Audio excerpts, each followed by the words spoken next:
back to another installment of the Entrepreneurship lecture series, and today is a particularly pleasant day, actually. Honestly, it's always great when you introduce a special guest speaker who's not only a special and distinguished guest speaker, but also who happens to be a friend as well. Today, Dr. Kurt Wagner is with us actually, he just came down from Corinthia. And with Kurt Wagner, we have someone who works actually at the intersection of legal practice as well as scholarship, and someone who's been working as a lawyer for a number of years, helping businesses in the U.S. doing business with Austrian companies and Austrian clients and vice versa as well.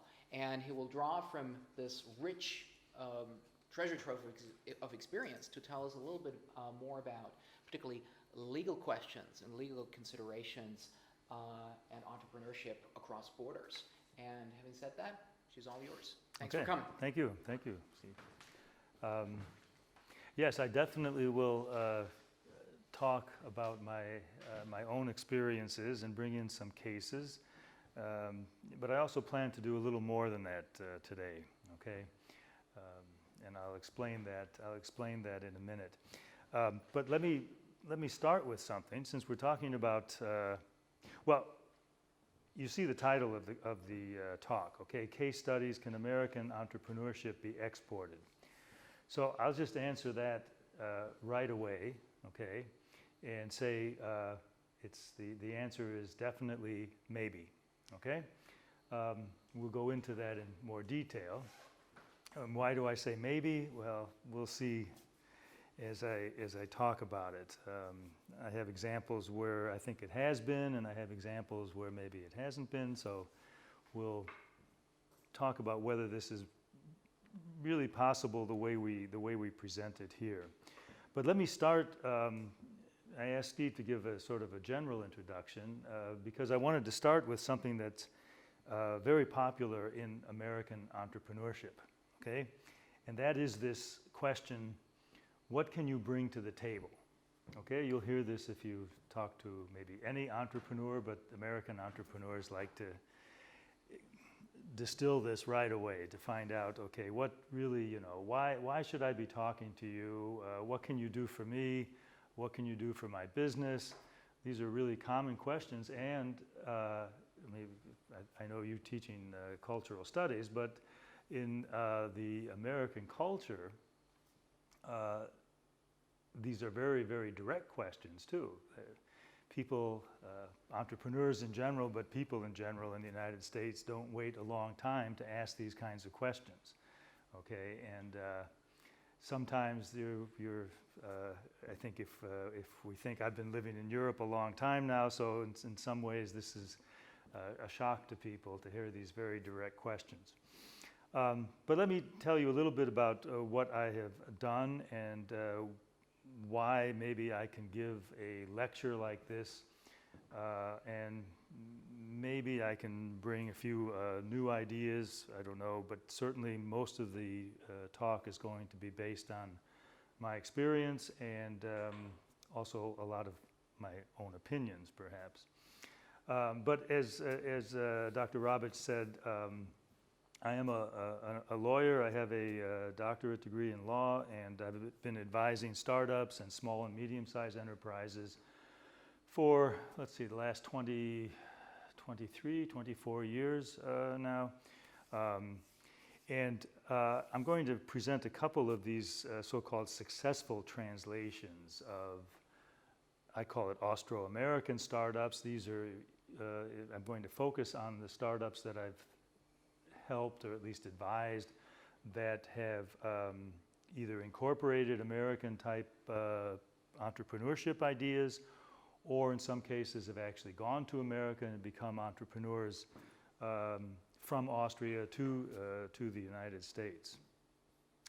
I also want to talk a little bit about, and actually quite a bit, about this idea of an entrepreneurial environment, okay, creating the environment, creating the structure that some people say, and I agree with, might promote the entrepreneurship and might promote also the possibility of exporting it. And I've been an advisor to the Corinthian government on quite a few internationally oriented startup initiatives, and I'm going to talk briefly about some of those, because what we've tried to do in those initiatives is exactly what the topic of this talk is.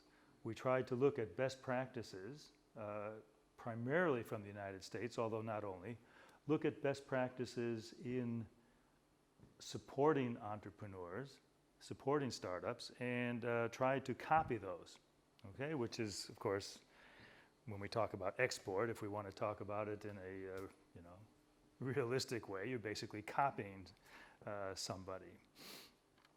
Okay, you mentioned also that I do some academics, so I'm lecturing at the University of Klagenfurt and also at the University of Applied Sciences in Villach. So I will try to, since you're academic students, I will try to bring a little bit of academics into my talk, maybe more than you want, I don't know. And I also have some experience here in Graz, lecturing in international business at the Joanneum. This last question, okay. Am I an American entrepreneur? Well, I started my law office, what did I say, 25 years ago? I don't want to make myself older than I am, but is that an entrepreneur? Okay, I graduated from law school, I started a law office. I started it in Chicago, in the Midwest of the United States. I had this idea of applying some of the other experience that I had, primarily in Europe, working for the US government. Had this idea of exporting myself, okay, we didn't really call it that at the time, but exporting myself into Europe and providing these services to companies and individuals who had something to do with the United States. So why do I put a question mark there? I said, really, why do I put a question mark there? And I'll tell you, it's because I think that today, the way we define the American entrepreneurial spirit doesn't apply to people like me. Okay, it doesn't apply. It only applies, you might not agree with me, and I will show you some reasons that maybe you shouldn't agree with me, but my impression is that this idea of American entrepreneurial spirit is applying to a certain segment, certain group of American entrepreneurs, which may not be representative of all, in fact, it's not representative of all entrepreneurs. And that has, of course, a lot to do with how you want to define entrepreneurship or entrepreneur. And I'm not going to try to give you an academic definition of it. I don't think there is one, okay, because you probably know from your other classes or your experience that, an entrepreneur is just someone who does things, okay, undertakes activities. We're all entrepreneurs in a way, okay? So why do we have this, why have we carved out this sort of special niche or special group called something like the American entrepreneurs or the American entrepreneurial spirit? I hope to get into that a little bit when we get into the other slides. But first, I'm going to do something that I have wanted to do for more than 30 years, I would say, more than 30 years, okay? Before I studied law, okay, I studied business administration. Are you studying business administration? Anybody? Okay, no? Okay, one, good. I studied business administration at a university that had 26,000 students, okay? It's large state university. And for some reason, unknown, I suppose, to anyone except me, maybe, I majored in business administration, and I also majored in classical studies, ancient Greek. I was the only student of these 26,000 who were on campus that actually did this, okay? So I had a lot of interesting talks with my, we had these sort of advisors and, interesting talks about, okay, what are you going to take this semester? And I was mostly talking to the business administration people, and I'd say, well, I'm going to take, economics 102, and I'm going to take accounting, and I'm going to take classical Greek. And they're like, what? You're going to take classical Greek? I said, yeah. Is this a language that's spoken? No, not really. So, why do you want to do this? I don't really have an answer to that, but it's still something that interests me. And the reason I say I was looking forward to doing this, during this lecture series is I noticed that some of the other speakers are talking about things like the Calvinistic origins of American entrepreneurship.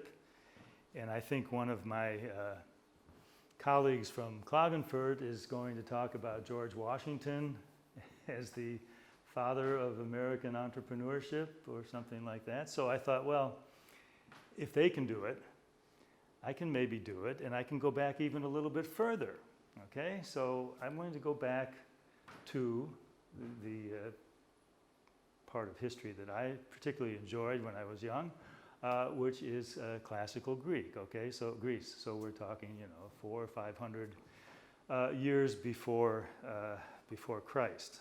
This is a long way back. Why do we want to look at that? Why do we want to even think about that? Well, the main reason is because I'm interested in it, okay? But I do think that there's a reason to start, okay? A lot of people, a lot of scholars look at the era of classical Greece as basically the foundation of Western civilization or Western thought. And so since we're talking about America, Europe first, and by extension then the United States, this is maybe where we can get some of these original ideas. And we can also think about something. We can also ask ourselves, how new is American entrepreneurship? Okay? I was reading an article not too long ago, and this of course, there's a lot of permutations of this statement, but it actually does show up in the Old Testament that there is nothing new under the sun, okay? So, and this is some 2,000 years ago or something, so maybe, I don't know, are they right, are they wrong? But I was reading an article that said there were two individuals from Silicon Valley who came up with this bright idea to try to define, I have to make sure I get this right, came up with this bright idea about showing how really new and different Silicon Valley is from anything that's ever happened in the whole world for all of history forever. And I actually got this idea from a tweet, because this was an article that a couple of people had commented on, and one of the people that commented on it was a professor at Jesus College in Oxford, okay? And he just happened to have written a book called The Greek and the New, which detailed a lot of what these two Silicon Valley experts were talking about as having discovered. He points out, I mean, he didn't write the book for this purpose, but he sort of pointed out in his tweet that maybe some of these things had already been considered and already been developed some 2,500 years ago. It's interesting, this comments or this idea by these two people out of Silicon Valley is one of the aspects of Silicon Valley and American entrepreneurship culture that I want to discuss a little bit later in the lecture, okay? Because, and we'll see that even this idea of sort of forgetting the historical development is in and of itself something that the Greeks already discovered, okay? They found it convenient to forget a lot of things that maybe helped them develop the culture that they had, just like Silicon Valley has found it convenient to forget a lot of the things that caused them to become Silicon Valley. And in fact, I'll say one of them now so I don't forget it. I mean, I'm sure people know this, but what a lot of people forget is that the high technology industry and the high technology culture that Silicon Valley grew out of actually started in Texas, in Austin, Texas, and started as a result of heavy, heavy, heavy military funding. This was all these nice things that we have today, computer chips and all this, not maybe all of it worldwide, but at least in the US context, all came out of military funding, which is something that the people in Silicon Valley don't really like to focus on too much. Okay, so they've conveniently forgotten a little bit of this history.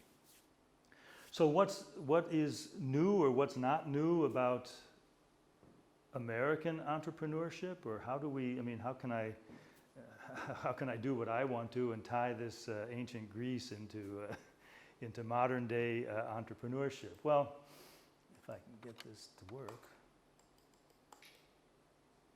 Here, laptop, okay. So, a good question. Is American entrepreneurship new? Okay, we think it is. We would like to think it is. But is it? I mean, I don't know.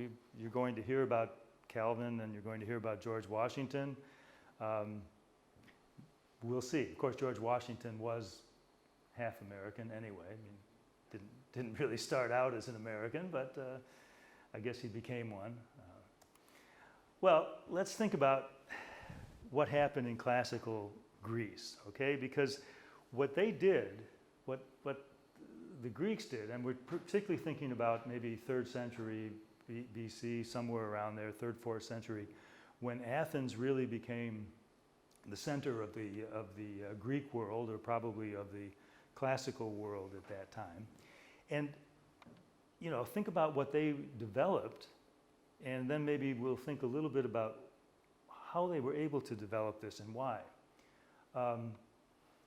They developed their own alphabet. Okay, this didn't exist before. They borrowed heavily from the Phoenicians, I guess, but they forgot about that too. And just as Silicon Valley tends to forget. Okay, so and this will come back again, they basically invented the use of coined money and financing. Okay, they had a lot of things that we think are very new today, including things like debt crises, are not actually as new as we might think. In fact, while I was researching this, I also found out that, this is a negative thing, but I found out that school shootings are not actually new, okay? So apparently students were not happy with their schools even then, or with their circumstances. They didn't have guns, of course. They didn't have handguns, okay, or anything, but they could still hurt people. And here, this is, well, I'm going to come back to this, okay, because this, I think, is the real key to what we are now, today even, trying to copy. This development of the city-state, this polis, okay? Why do I say that that's probably a key here? Because this gives you a environment, okay, a whole environment, an interdisciplinary environment, a place where people come together, share ideas. Okay, their idea was, I think I have the next one here, I don't know, do I have it? No. Their idea was, of course, democracy, which was something new at the time. I mean, not a real democracy, but then there are probably no real democracies in the world, but they certainly made a good try at it. But what did that give them? That gave them the chance to share ideas, to build an environment where people could innovate and be creative. And I'll come back to this again, but if you think about a lot of the initiatives that we undertake today to try to copy Silicon Valley, these are basically initiatives that try to create an environment that makes innovation and entrepreneurship possible. The Greeks also invented some new legal systems, and I of course, as a lawyer, I will come back to legal systems as an important part of the American entrepreneurial or American entrepreneurship.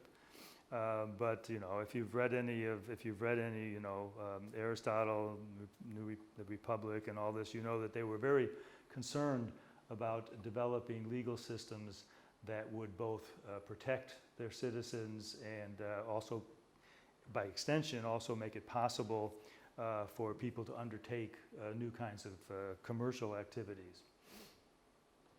I just threw this in here. They created new forms of citizenship, but haven't we also done that a little bit with Silicon Valley? Okay, I'm also an immigration lawyer, and we have this famous H-1B visa in the United States. Okay, this is not a form of citizenship, but in a way it is, because if you get one of these visas, you become a member of the high-tech community.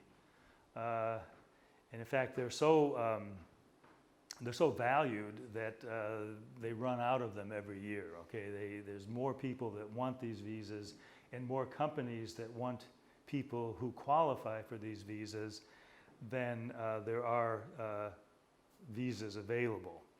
So it's kind of a new form of citizenship. You're a member of a new thing. Okay, I mentioned democracy before, so I should probably change that. I just threw in a couple of other things. They also developed pictorial perspective. Of course, you know, architecture was very important to the Greeks. I mean, I actually have never visited Greece, but you know, a lot of people do go there to look at the architecture. They invented new forms of literature, which, okay, this is not a high-tech subject, but you know, technology itself was pretty rudimentary in ancient Greece, right? So we're talking still about innovation, and not just technological innovation. And something really quite interesting that has actually very much helped us in Silicon Valley and other places is this idea of organizing knowledge into special disciplines. Okay, this sounds a little bit like a contradiction because we say that interdisciplinary environment helps innovation, but in order to have an interdisciplinary environment, you have to have disciplines, right? You can't just say everybody knows everything. So this idea of specialized knowledge also creates the ability to innovate. I mean, people, and of course in you know, Silicon Valley, what do they say? I have a whole slide on buzzwords in Silicon Valley, but this one's not on it. I think it's like focused like a laser beam on your business, or focused like a razor. I don't know. It's something along these lines, that you have to be so specialized and so focused on your business in order to be successful.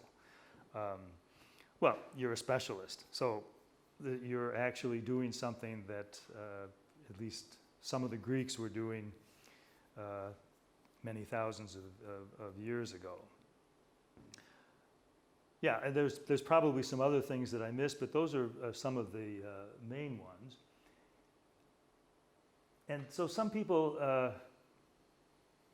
primarily, I guess, some people who study classical Greek have defined this era in Athens as the Greek miracle, okay?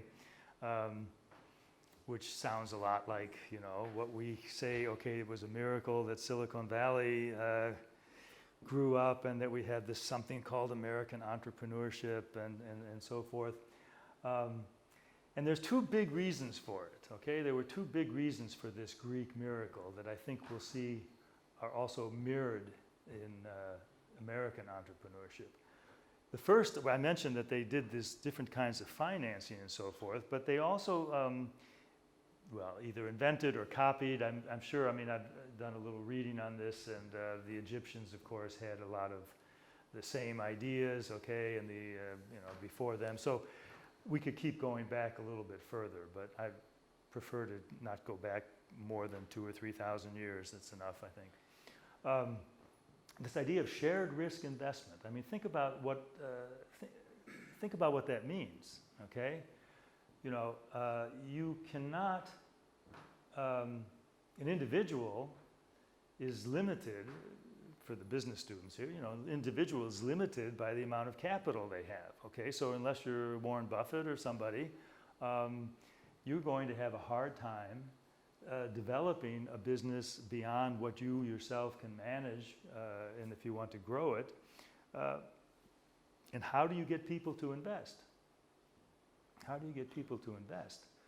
Well, we have this wonderful thing, this wonderful legal concept, which has not always been the case, but we have this wonderful legal concept called limited liability. Okay? Think about it, limited liability. So if and I've had clients who have taken advantage of this. You know, if I form a company, I form a limited company, a GmbH, something similar, AG, something like that.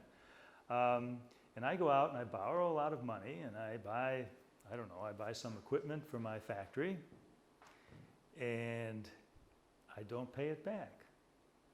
Okay? And at home, I have a Jaguar sitting in my driveway, right? So what happens if I don't pay this money back? Well, this is exaggerated because there are different ways to do this, but in general, that's not my problem anymore because my liability in the company is limited to the amount of money that I invested in the company, okay? And my Jaguar is safe. And I'll never forget when I was working in Malta, my neighbor was an accountant, and every day we sometimes went on walks around the island, and this big Jaguar would come by and would wave to my client, or not my client, my friend. And after he drove by and my friend would wave back, he'd say, you know, his company owes me 10,000 euros and they don't pay, but he still has his car. Okay, why? Because they can't get money from him because of this shared risk investment.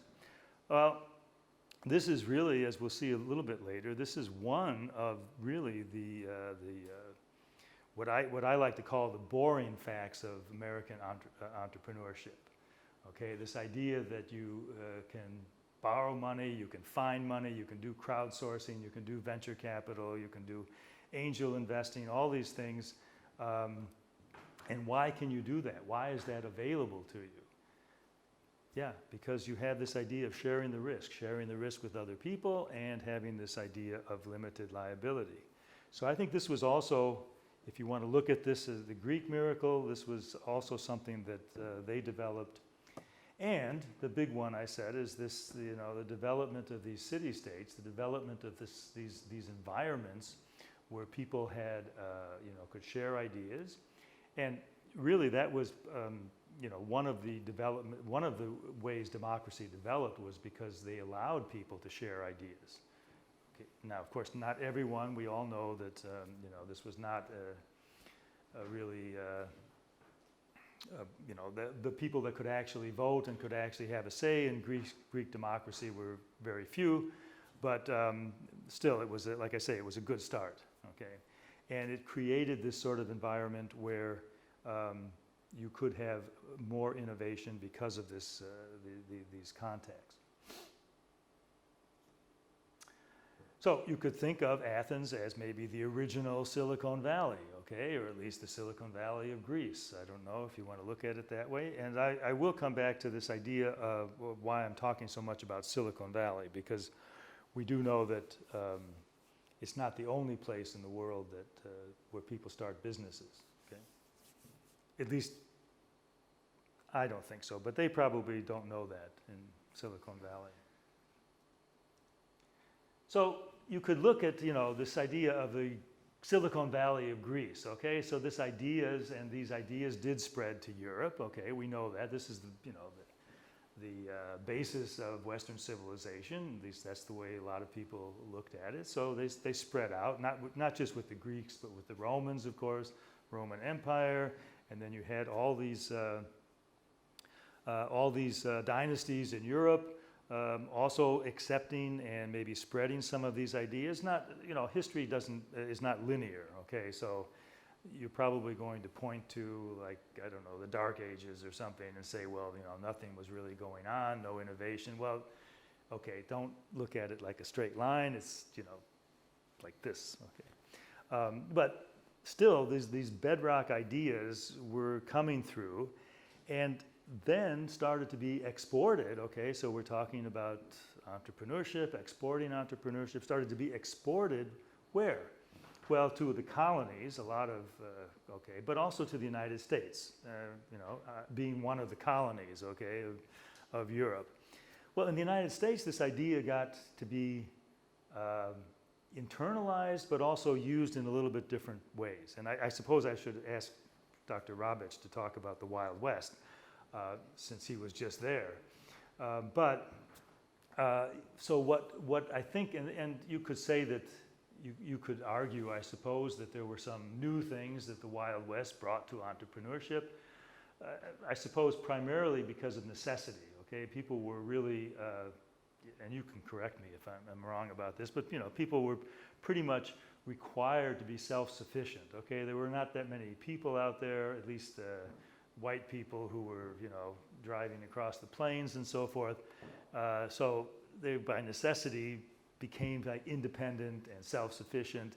And so we do see some of those ideas, I think, maybe a little more developing in the United States than we maybe see in Europe. And this, I'll talk about this later, because this is still today one of the, it manifests itself even today in American or in entrepreneurship, because you can still generalize, although generalizations are dangerous, but you can still generalize that American entrepreneurs are still a little more risk-friendly than European entrepreneurs. And I have some other differences too. So there, we can look at those. So the sort of ideas that emanated from Greece through Europe and so forth change, of course, over time, and are you're added to and so forth. And then that Wild West turns into somehow into Silicon Valley of today. So you have these entrepreneurs, and you develop this in the United States. Now, again, it did not develop in a straight line to Silicon Valley. We had a lot of periods. What's interesting is, of course, we had a lot of periods where, very much in contrast to today, entrepreneurs have been considered a negative influence. I'm thinking of, like, in the a couple of different times in American history. One was, of course, during the Industrial Revolution, when you would say that entrepreneurs, they were successful, but they were also exploiting people and doing a lot of things that we would consider bad. Does Silicon Valley exploit people? I'll get to that in a minute. We've got people in San Francisco living in tents, and so. But anyway, and then maybe in the 50s and 60s, we had this run of entrepreneurs who were these were the big takeover times, when they would buy up companies with the sole purpose of splitting them up. And there were in fact some really good movies made about this. And this was all seen, even though it was making a lot of money, it was successful entrepreneurship. This was seen rather negatively by society. But we've somehow overcome that. As I say, we've somehow overcome that. And there's a lot, actually there's some articles, recent articles, that show this might be changing, but there's a lot of sort of optimism and sort of good feeling about Silicon Valley, right? I mean, we all want our iPhones, we all want our iPads, and this makes us feel a little bit of a nice relationship with all those nice people out at Google and at Apple who are getting, free lunches and free massages, and so it's a different culture. Maybe you talk about that in some of your other courses. But you can look at this, I guess I went ahead a little bit, but you can look at this as a little bit like a return, okay? We started with this city-state, this polis. In Europe, we went to colonies, okay, which is not quite the same thing if you think about it. And in the United States, we ended up with these cowboys, this independent. But now we're coming back, not just now, but we've started to come back, and that was what really started, I guess, in Austin, Texas, because of this large amount of funding. You got people, it brought in all these people. It brought in all these people with these specialized disciplines, and they started to create, they started to innovate. When I look at the initiatives that we undertake in Austria, and like every country, I think, these entrepreneurial initiatives, this is all an attempt to recreate this sort of environment, okay? To recreate that and hopefully come up with your own innovations and your own startups and your own success. As an interesting aside, at least this is what I've been told, one of the reasons that Silicon Valley got started, and this is going to sound funny today, is that the property prices in Austin started to be too expensive for the people who were doing all this research and innovation, and they found cheap property in California. Well, that doesn't exist anymore, but Silicon Valley is still there, okay? Oh, I'm doing the wrong thing. So what are some of the characteristics? Okay, we've talked about, I've tried to talk a little bit about my idea, bringing this forward 2,000 years or so. What are some of the characteristics of American entrepreneurship? And this is why I raise the question when I talk about myself.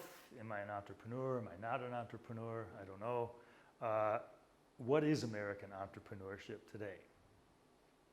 How do we understand it? And I suppose I have to say that this is probably my interpretation, having worked with entrepreneurs, having also, of course, read something, but I have not done any empirical study to try to show you what an American entrepreneur is. But how does it look today? I mean, to me anyway. Well, it starts, to me, American entrepreneurship starts with optimism, okay? Optimism, sometimes unrealistic optimism. And this is okay, I just had to throw in another Greek quote, okay? This is a quote from somebody who was writing about, this is actually a work of fiction, but they were writing about a character's reaction to seeing the first eclipse of the sun. Something really frightening in ancient societies, okay? Although I think by the time the Greeks got around to it, it was not so frightening anymore since they knew about it. But anyway, this idea, from now on, all is credible and likely enough to be. Let none of you be surprised at anything you see. Okay, so everything is possible. And I think if you go to Silicon Valley, or if you have somebody from Silicon Valley come to you, you have this idea that yes, everything is possible. Okay, optimism. But I'm going to go a little bit further, okay? So if we look at one of those characteristics is optimism, we have a different question though. Who is an American entrepreneur today? Okay, that was my question about myself. And I've added this for the purposes of the American entrepreneurial spirit. Why did I add that? Well, because I think these are a little bit, two different things a little bit, okay? Because when we talk about the entrepreneurial spirit, I think we're talking about this really small segment of American entrepreneurs. And if we want to talk about American entrepreneurs in general, I think you can probably say, you can talk about like almost everybody, right, or every business person. So if we try to compare the empirical, what we actually observe with the popular notion, the empirical gets to be a little bit boring. And I've got some, I think in the reader, I have a link to an article where they survey all the literature about American entrepreneurship. And, you find out exactly what I said before, that, you have to put in, as American entrepreneurs, you have to put in all those nasty people who were breaking up companies. You have to put in John D. Rockefeller, who was, disrupting the energy industry. You got to put all those people in. But the popular, we were talking in the car on the way over here, how entrepreneurship has almost become a fad. Okay, it's like a trend. And in a positive way, and people look at it in a positive way. But and so that's the sort of popular view. But the popular view, just remember, and that's what I'm focusing on. But just remember that only applies to a small segment of total entrepreneurs. As I said, we are all entrepreneurs in the bigger sense. I just use this as an example, okay? A pizza versus an app. This is basically when I was in high school, I had a good friend, and we were seniors in high school, and we were sitting around and talking about, so what are you going to do after you graduate high school? And I said, well, I'm going to go to university. And he said, I'm going to start a pizza restaurant, okay? He is now one of the richest people in my town where I grew up, okay? His pizza restaurant is an institution. It is, but is he an entrepreneur? Today, we probably would say, oh, well, he runs a pizza parlor. He runs a pizza restaurant. No. You have to invent an app. You have to, invent a social media site, or I don't know. But a pizza, you can't just own a pizza restaurant and be. No, not an up. So that's the difference, I think, between this empirical and popular. And when we talk, and I think it's a fair thing to think about, because when we talk about exporting American entrepreneurship, this is where a lot of the focus is. It's not on trying to, really teach people how to run a pizza parlor. We're trying to export this spirit, this idea that, this high tech. I've got some other buzzwords like that, but at least that's the way I see it. So when we talk about the American entrepreneurial spirit in this regard, okay, what kind of words do we use? What kind of words do we hear coming out of Silicon Valley? Well, interesting words, okay? Of course, innovative. Okay, so, you're not, in a pizza restaurant is not innovative.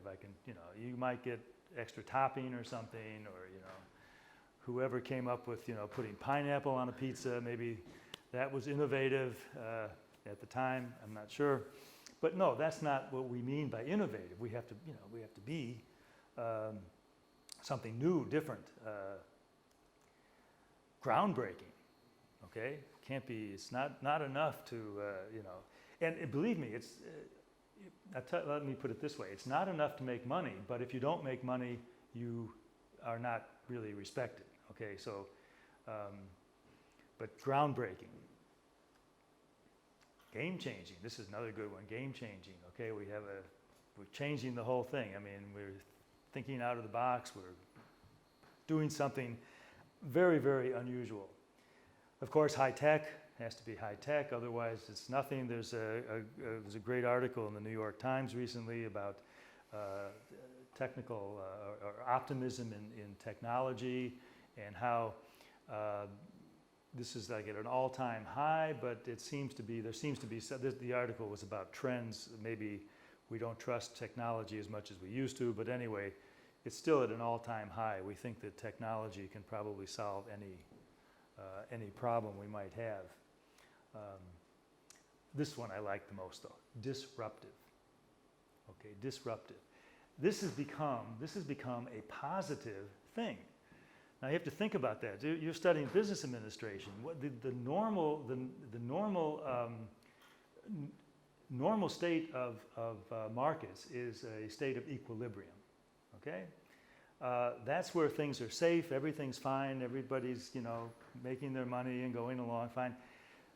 Disruption disrupts the equilibrium. It's not really. I mean, is it a good thing? Well, I don't know. It's got a negative connotation. But today it's like you have to be disruptive. You have to come in and break something up, change things. Otherwise, you're not an American entrepreneur. Okay, the burn rate. I don't want to maybe go into that. Are you studying finance? Are you studying finance? Like a subject? Yes. Yeah. Okay. Well, I also studied finance when I did my master's degree, and this is really something. The burn rate, of course, is how fast you're going through the capital that people have given you. And you have to remember that there's only 3 ways to make money in a company, okay? You either have to earn it, you have to borrow it, or you have to get people to buy part of your company. Okay, those are the 3 ways. And the only way that's really sustainable is to earn it. So this burn rate business is not sustainable, because what it means is you're going through the capital that someone gave you, some angel investor or crowdfunding or wherever you got this money, and that's how fast you're going through it. When that's out, it's I can tell. Maybe I don't know. This is going on to be recorded, so I'll stay away from jokes. Okay. But maybe after class you want to ask me. I have a very interesting insight into one of the provinces of Austria. Okay. I keep going back to that. Okay. This is one. I'll come back to this. Going lifestyle. Okay. This sounds like a nice thing to have a good lifestyle. This is a negative in Silicon Valley. Okay. This is a negative in Silicon Valley because it means that you are stepping back and you're going to enjoy your lifestyle that you've developed with your business and not be razor focused on building the business, on making even more money. More, right? So going lifestyle is a negative. Until maybe you get to a certain point. And then you are what's called post-economic. Okay? So somebody like Elon Musk is post-economic. Okay, they've got so much money. They've got so much money that they don't really, I mean, economics doesn't apply to them. I guess that, I mean, I didn't make this up, so I don't know. But I guess economics does not apply to them, right?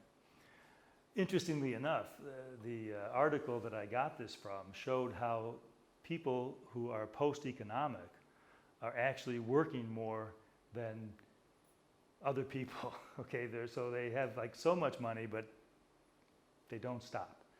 I think they talked about Branson with Virgin Air or whatever, and his space, and of course Elon Musk with whatever he's doing. So taking lithium out of the hills, fun to put into his batteries. Disturbing water supplies, getting lithium. Okay.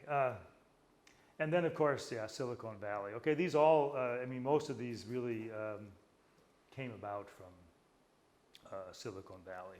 So what can we say about the culture, about the culture of American entrepreneurship? And I don't want to take too much away from you or from the other courses, but this is an interesting quote. Culture is not an initiative, culture is the enabler of all initiatives. I think this goes back to what I was saying about ancient Greece in a way, that this is like building the environment, okay?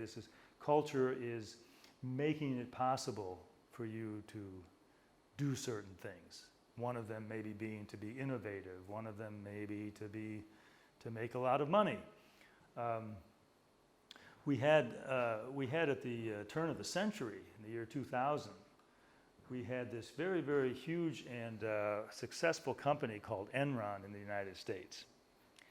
And I'm not going to pass judgment on what Enron did or didn't do, but they created a culture. They created a culture where, I mean, maybe a lot of companies do this, but really a culture where making money was the only thing that was important. I had a friend, or not a friend, an acquaintance who worked there, and he said that if you walked into the parking lot of Enron, the cheapest car you would see in the parking lot was a Porsche. Okay? The employees were encouraged to show off their wealth. They were encouraged to buy more and more, to show if you were not appreciated at the company if you tried to live a modest life. And that made it possible. This environment enabled them to make decisions that in the end were illegal. Okay, but the culture enabled them to do it. If you went to your boss and said, well, we have a chance to, and this is one of the real examples actually, we have a chance to corner the California energy market, by what they did is they actually shut down certain power plants that they could to create an artificial shortage of energy. And of course, you're studying business administration, economics, shortage equals high prices. So they got high prices, created their own shortage, and then when the prices increased, then they put those power plants back online and made a lot of money doing it. It's illegal, okay? But nobody at Enron really cared, okay? This is the environment. This is a negative example, by the way. But it is an example of how culture influences or creates an environment that you can operate in. So, culture, I mentioned optimism already, okay? But there are some other aspects. Some of these are probably attributes or characteristics that everybody would agree with. Some are probably just my own ideas, I don't know. The technology optimism I talked about. There's a quote even for that, of course. In the Church of Technology, there is but one true faith, techno-optimism. Okay, so she was writing in the New York Times, one true faith, okay? But it is this in a certain way that says a lot about American entrepreneurship. Determination, okay? This is an interesting one to me because the idea is never give up, okay? And you hear all these stories about people who fought. But they have to win in the end. You never hear stories about somebody who fought, and then was never successful. Those people are forgotten, okay? So determination is fine, but only if you actually win in the end. And that's most of the, it's been for a long time, but most of the films that come out of Hollywood about entrepreneurship or about fighting through hardships and everything, they always come up, they always win in the end. You can't, otherwise it's not interesting. And there's a case study on this. It's not my client, but there's this company called Mindset Health. There were these two founders. They were, maybe students like you, and they decided to found some kind of I think it was some kind of a social media site. And they worked hard. They did those determination, and they failed miserably. And when they failed, they got depressed. So what did they do? This is Silicon Valley depression. They started an app for depressed people. And they are now successful with their app for depressed people. Mindset. Okay, so that's the way Silicon Valley reacts to a problem. A certain amount of emotional detachment, okay, this, when I talked about going lifestyle, this idea of basically the company that you're building, okay, even though you're passionate about it and everything else, you're not emotionally involved with the company. If you can sell it for $300 million, you sell it for $300 million. You're not, And on a smaller scale, we see this a lot. We do see differences between the United States, I think, and Europe in that, because even though it's not quite as pronounced as it was when I was younger, but there's still this European idea that I'm going to start a business and it's going to be, last for 6 generations. Okay, my children's children's children are going to have a company to run, and this is not emotional detachment. This is you're emotionally involved with the company, and it allows you that kind of emotional attachment allows you to make long-term decisions, whereas the detached people are making very quick decisions based on how much money can I make today, how much profit can I make today. And we don't even have to talk about those people who are going lifestyle, because they don't count anymore. They're out of the picture, okay? Let them have their boat and go sailing, but this is not interesting to us. Risk seeking, and I kind of contrast this with being a bit naive, okay? Because I see that anyway with some of my clients and with people I've talked to in the entrepreneurial scene, that they are risk-seeking, but they sometimes are doing that in an unrealistic way. They don't really, they're naive. They don't really think there is a risk. That's why they're taking the risk. They somehow have this idea that, yes, I'm going to, this is going to be no problem for me, which is a naive way to look at business, since we know from empirical studies going back almost forever that 8 out of 10 startups fail in the first 2 years. So you know that the risk is there, but it's easy to be risk-seeking if you don't believe the risks, if you don't really focus on the risks.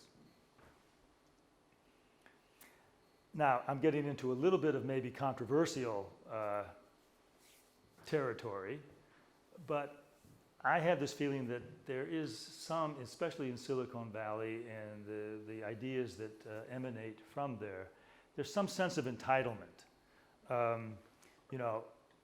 I deserve,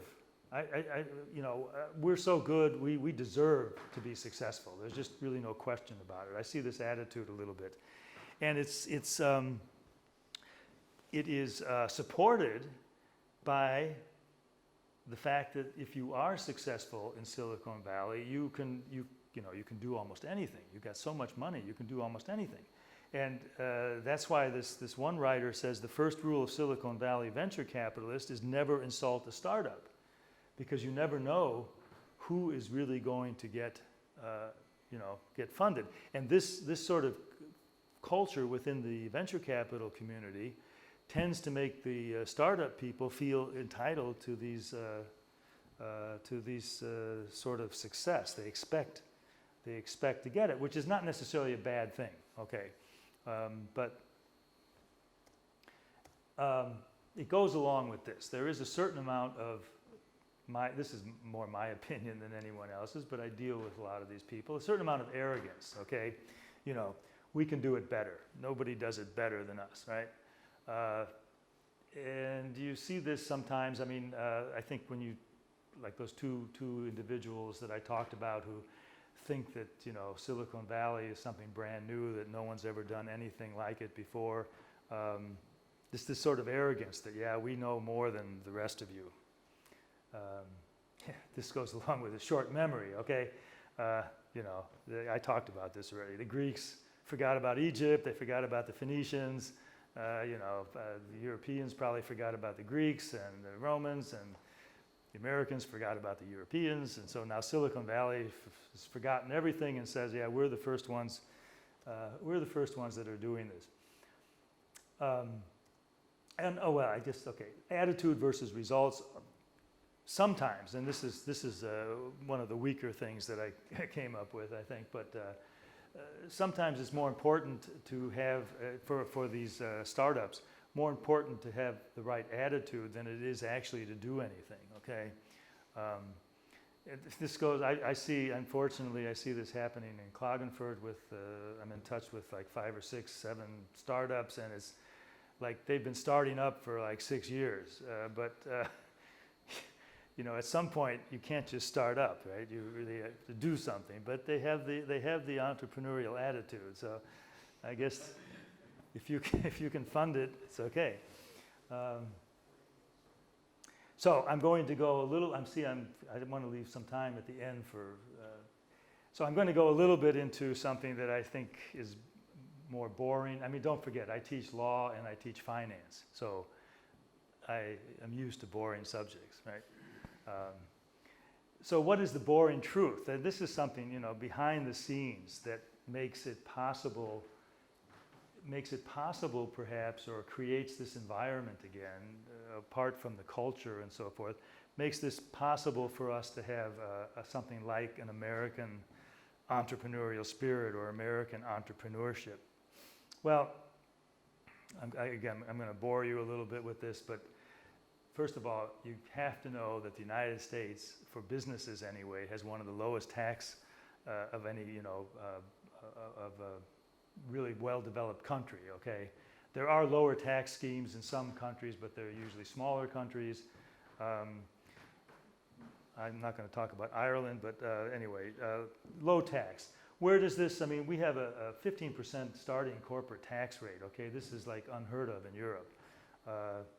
And we have, very important for the venture capital people, we have incentive for long-term gains on equity compensation. The venture capital people are very often compensated, in fact it's a big issue still in the United States, are very often compensated in a way where their compensation is not taxed like income, but is taxed like a capital gain, which instead of like 35–40% tax, you're down to like 15% tax because it's long term. It's like 1 day over a year.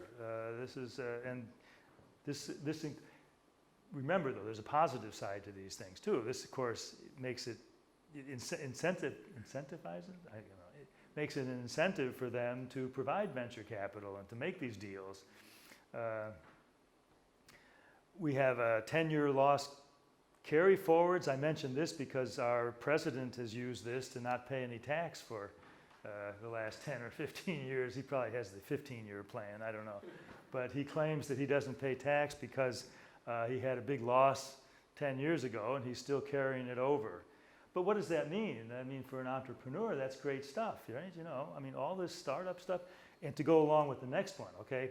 Accelerated depreciation and also depreciation at a much, much higher level than we have we can depreciate almost everything in the United States, which means that basically you make this initial investment and you're riding on your losses for like another 10 years. And so you're making a lot of money, but you're not paying any tax. I mean, it's,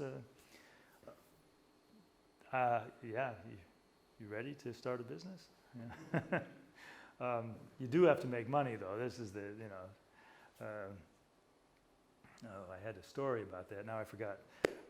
But anyway, you can see that this makes it also interesting for people to invest in you as a startup because they know that you can take advantage of these kinds of things. Yeah, what about from a legal standpoint? Very streamlined corporate structures. Okay, there's no minimum capital requirements in the United States. You can form a corporation. Well, let's put it a different way. I can form a corporation for you tomorrow if you'd like, okay? You don't have to have any capital except to pay me. But you can basically go, actually you can do it yourself. You can go online and you can create a US corporation for a few €100, maybe even less in some jurisdictions, I'm not sure. You don't need any minimum capital requirements. Makes it for, you know, easy. And we also have no real transparency. Nobody knows who owns these companies. Makes for interesting investment possibilities. We also have, now this is state specific in some cases, but generally the business laws in the United States provide for a large level of protection from liability for directors and officers of a company. So, well, much different. Maybe not as different as I'm trying to make it, but in comparison to like what let's say a managing director of a GmbH, what they have to be concerned about as far as liability issues is certainly less for an officer or director of an American corporation. The big one though, okay, this is probably these two next ones are the big ones.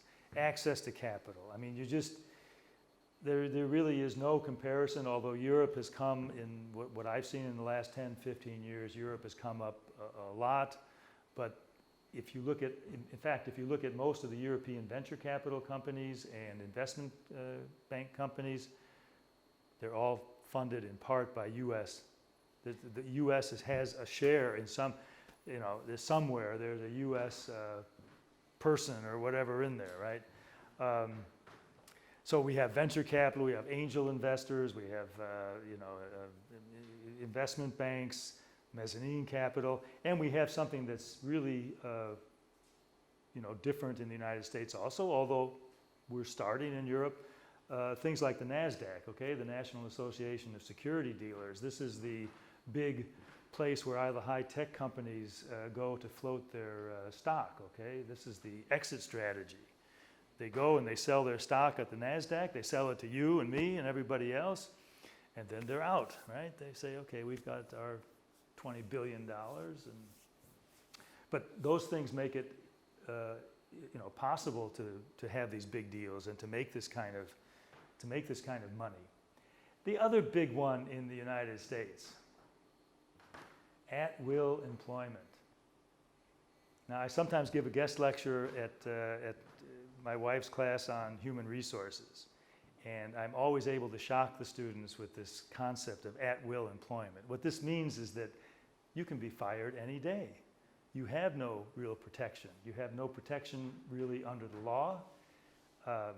That's an exaggeration a little bit because, of course, you do have some protection against discrimination. Okay, so there are, we do have protection against being discriminated by race or by religion or by age and so forth, but that's pretty watered down in some cases, okay, because there are ways around that. But anyway, at-will employment is a big thing, yeah. So the workers this is just a quote I like, okay? The workers at General Electric are like lemons and can be squeezed really dry, okay? Well, this at-will employment, actually this is not a good quote for this, it's just a good quote. But the at-will employment with entrepreneurship, what it means is that if I start a company, I'm not afraid of hiring you. It's the positive side. I say, yeah, I need all of you, please come and work for me, 2 weeks later, I say, oh, I don't have any money anymore. Sorry. It was really nice knowing you guys.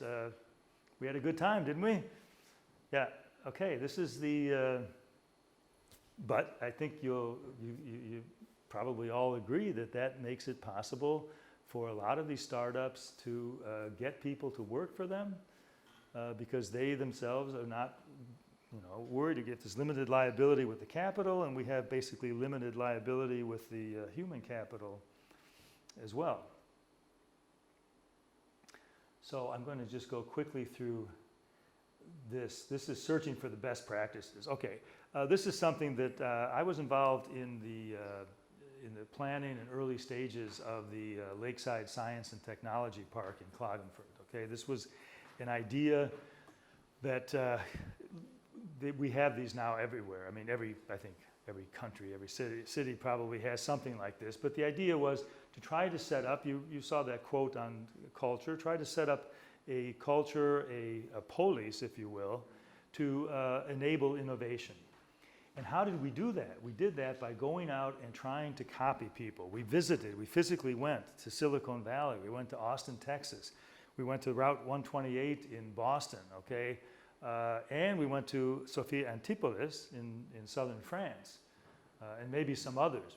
But the idea was to try to copy these ideas to come up with an environment, and we brought some of these ideas back. Now, could we bring them all back? No. Do we have any influence over the tax strategy?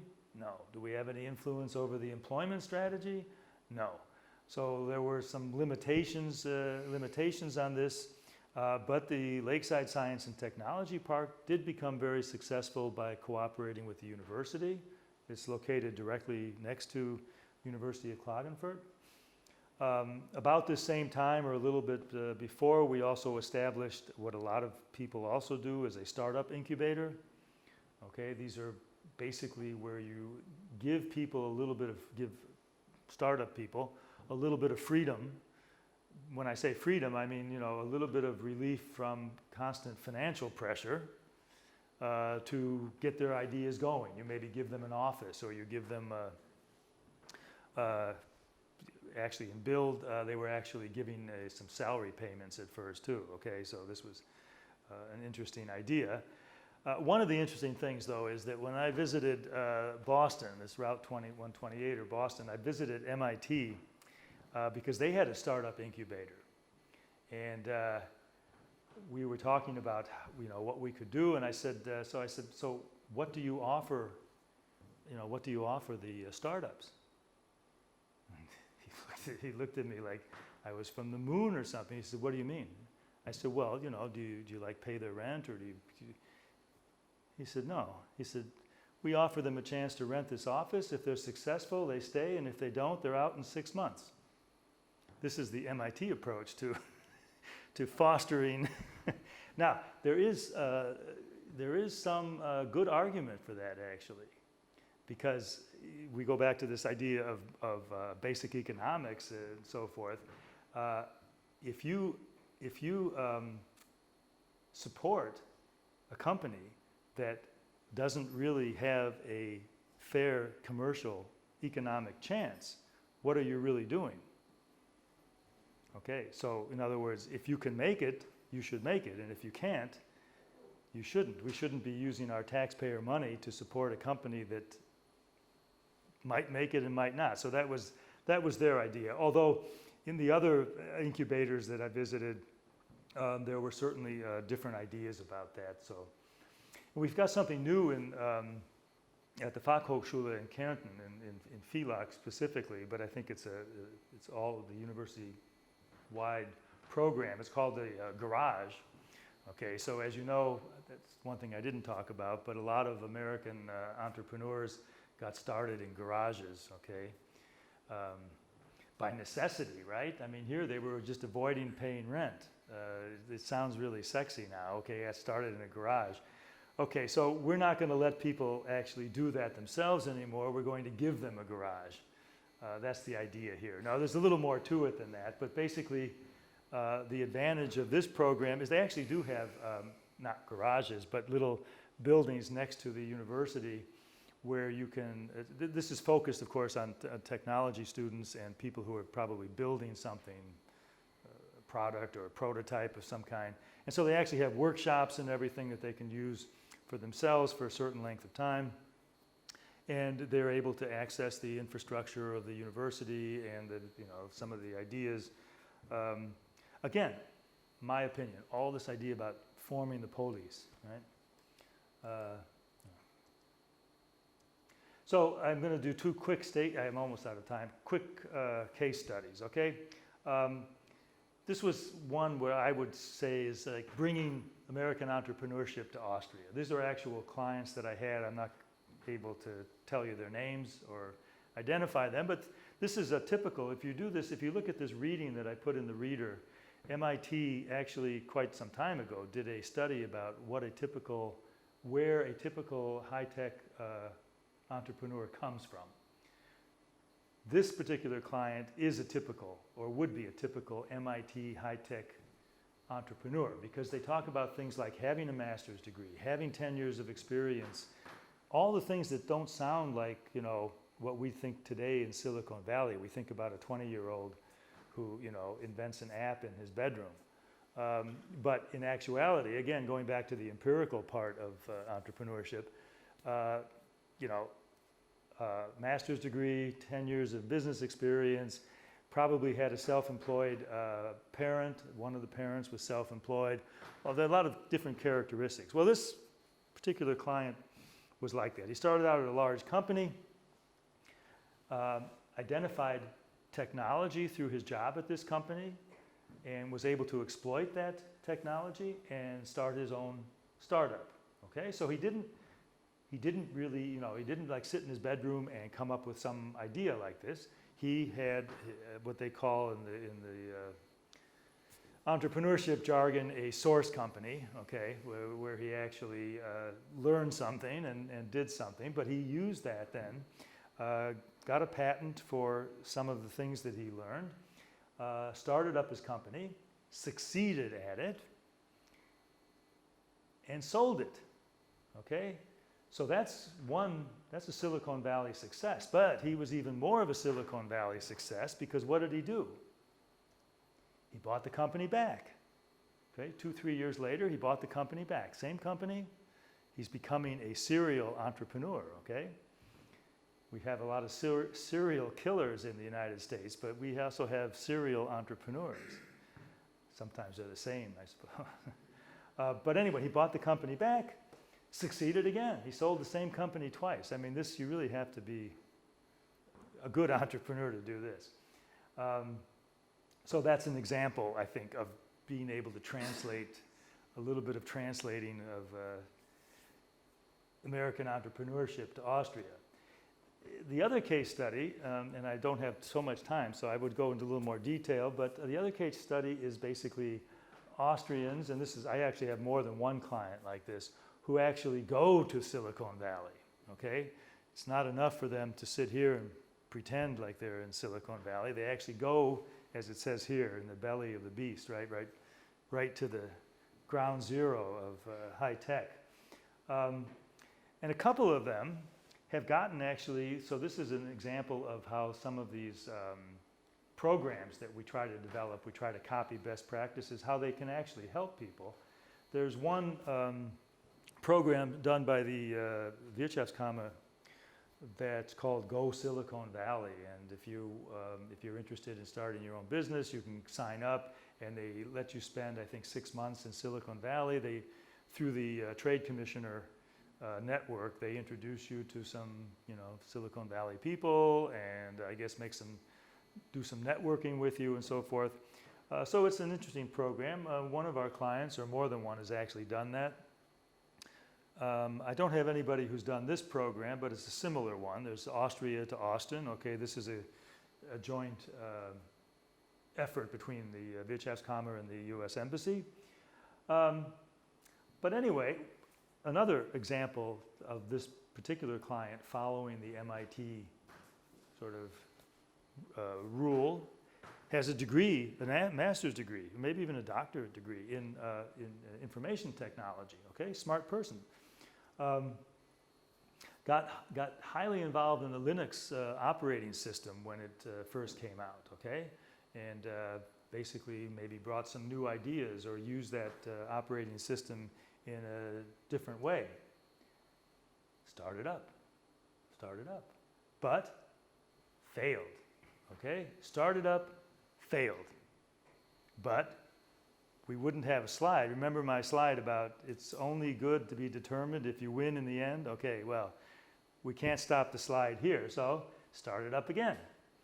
And now is succeeding very, very well in Silicon Valley, is actually in Silicon Valley, competing against all these, I mean, is actually all, at least with the products, has a national, is national in the United States. So, and succeeded. Okay, so that's the example. Final thoughts, okay? So I'm going to give you a piece of advice here that will make you all very, very rich. I should tell you that I started at least part of my career as being a stockbroker with Merrill Lynch, okay? And I learned some very valuable lessons, and I've applied those lessons to startups. So how to succeed with a startup, okay? Maybe you should turn off the camera now. Okay. So, found a startup and grow it, okay? Just follow my instructions and you can't lose. 2, sell your company for millions of euros, right? The third, though, is the real secret in the startup industry. If you cannot sell it for millions, don't found the company. Okay? This was an old stock market joke that we used to say, like, the best way to make money in the stock market, buy a stock, wait till it goes up and sell it. If it doesn't go up, don't buy it. Yeah. Okay, so that's the... And the last slide I have is from this book, which is really quite interesting. But what's, I think, from the cover, this is this professor at Oxford. Look at this cover, though. This is this is a 4th century BC plate, I think, or a vase or something. So this is not made up. This was actually drawn, or whatever they do. You know, I don't remember how they do those plates. They have they etch it out or something. But look at this. What does this look like? What does this look like? Oh, sorry. Oh, now I destroyed the whole thing. Okay. Yeah, it looks like a laptop. I mean, it's really interesting, isn't it? It's like, and I guess they used to have these papyrus or clay tablets that would open up like that, and you would write on them. So I've used up every minute of my time. Do you have some questions? Maybe more from the definitions standpoint. Do we just agree that it's not a startup or it's not an entrepreneurial spirit if it doesn't make a lot of money? Because in a sense, a pizza restaurant could be very innovative. I mean, I personally don't know how to, but I mean, I'm sure there are ways to. Well, there were. I mean, if you look at the way, yeah, I would agree. I would agree with you. I mean, I think but the point I was trying to make is how we popularly view entrepreneurship today. But of course, by simple definition, someone who starts a business is an entrepreneur. If it doesn't make a lot of money, or even if it does, I mean, this is the interesting thing, because even though the pizza place makes a lot of money, a lot of people are not considering that, because I have a lot of students, and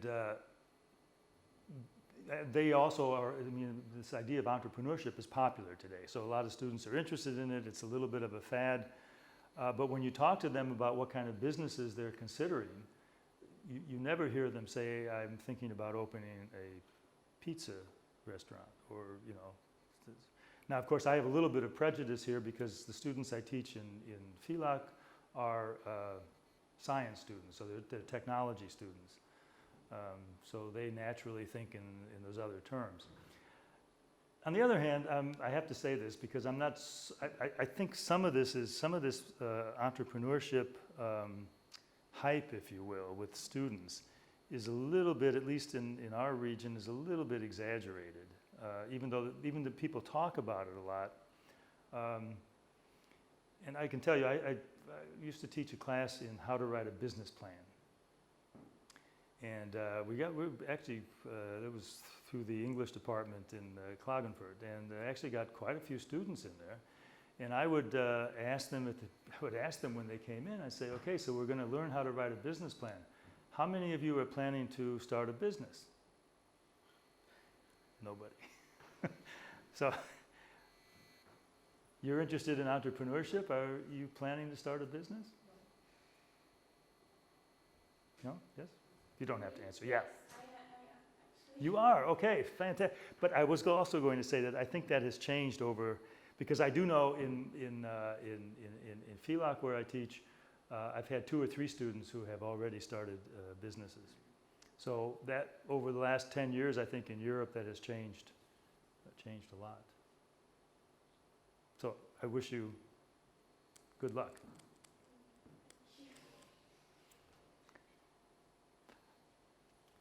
Well, thank you.